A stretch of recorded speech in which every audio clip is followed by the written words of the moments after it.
We continue now at the top of Daf Yud Aleph and Meseches Makkos. This is Makkos Daf 18a.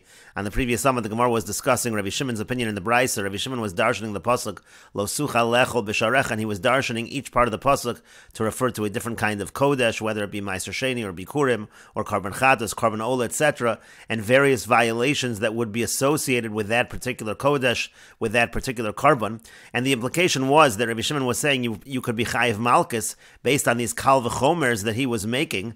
And the Gemara then asked, how could that be? Don't we have a rule of ein mazhir and minadin? You can't issue a warning based on a kal v'chomer, so there should not be malchus. And so the Gemara now instead answers, Ella rather kroy yiseruhu. Rather, what Rabbi Shimon is actually doing is he's darshaning an extra pasuk. It's not a simple kal v'chomer, but there's an extra pasuk over here. Michdi larasi ksiv, it's written v'haveisam shama. It says v'haveisam shama that you're going to bring over there. The full pasuk is v'haveisam shama olosechem v'zivchechem v'esmasrosechem v'estrumas yedchem v'nidreichem v'nidvosechem u'v'choros bekarchem v'tzonchem. And then the pasuk goes on to say v'achaltem sham lefnei Hashem Elokechem usmachtem b'chol mishlach yedchem atem uvotechem asher beiracha Hashem Elokecha. So it says in the pasuk v'haveisam shama v'yachaltem lefnei Hashem Elokecha ba'makom. It already lists all of these items. So if that's the case, lichtov rachmana lo suchal la'ochlam. It should just say one cannot eat them. It shouldn't list everything again. Mahadr mefarish bu rachmana lamali. What's the point of again reviewing all of the items that are mentioned in the pasuk?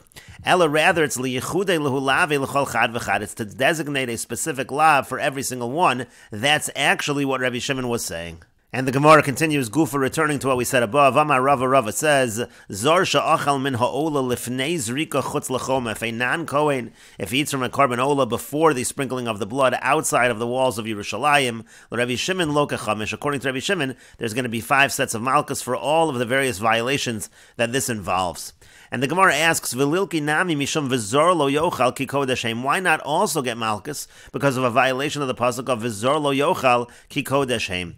Rashi explains, Hachi garsinan v'lilki nami mishum v'zor lo yochal dechsib b'miluim. This pasuk is written by the miluim. U'midechsiv ki kodesh heim. And from the fact that it says because they are holy, nasan tam l'davar, it's as if the pasuk is giving a reason, lefi shehem kodshei kodshim, because they are holy of holies, lahazras hazor al kol kodshei kodshim, essentially a warning against non-kohanim when it comes to all kodshei kodshim, so that should be an additional lav. And the Gemara continues and answers, Hani Mili, that pasuk only applies Heicha de la Kohanim Chazi, by something which would in theory be fit for Kohanim. Hacha de la Kohanim Nami Lo Chazi, but over here it's not even fit for Kohanim, so this lav does not apply. And Rashi explains, the Chazi l'Kohen, it's fit for the Kohen, Kedechsiv Reisha Dekra, because it says at the beginning of that pasuk, V'yachlo osam asher kupar b'hem, it says those who are bringing the atonement, they're going to be eating from them, and so that's a reference to the Kohanim.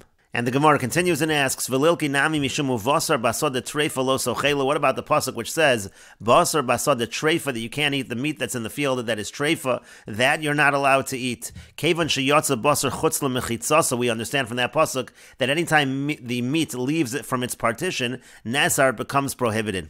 Rashi explains, Kevan sheyatza basar chutz lemechitzasa nesar. When the meat leaves its partition, then it is prohibited. Mi besada yisera kadayik. We learn this from the extra word sada, meaning kisada, like a field, she'ein bo mechitzos, that doesn't have mechitzos, it has no partitions. V'lamadnu mikan, we learn from this pasuk, kodshei kodshim chutz leklem, that if you have kodshei kodshim outside of the curtains, v'uber shahotzias yadu b'shas shchitas imo, we also learn out from a fetus that sticks its hand out at the time of the shchita of the mother. Again, the same idea that the basar is yotzei chutz lemechitzaso, and that should apply over here as well. And the Gemara continues and answers, Hani mili heichad b'fnim chazi, that only applies in a situation where inside of the courtyard of the Beis HaMikdash, one would be able to eat from that karban, but hachabit over here, where we're talking about a karban ola, the bifnim nami lo chazi, where even inside it is not fit, so there's not going to be malchus for this pasuk of uvasar basad treifa lo sochelu.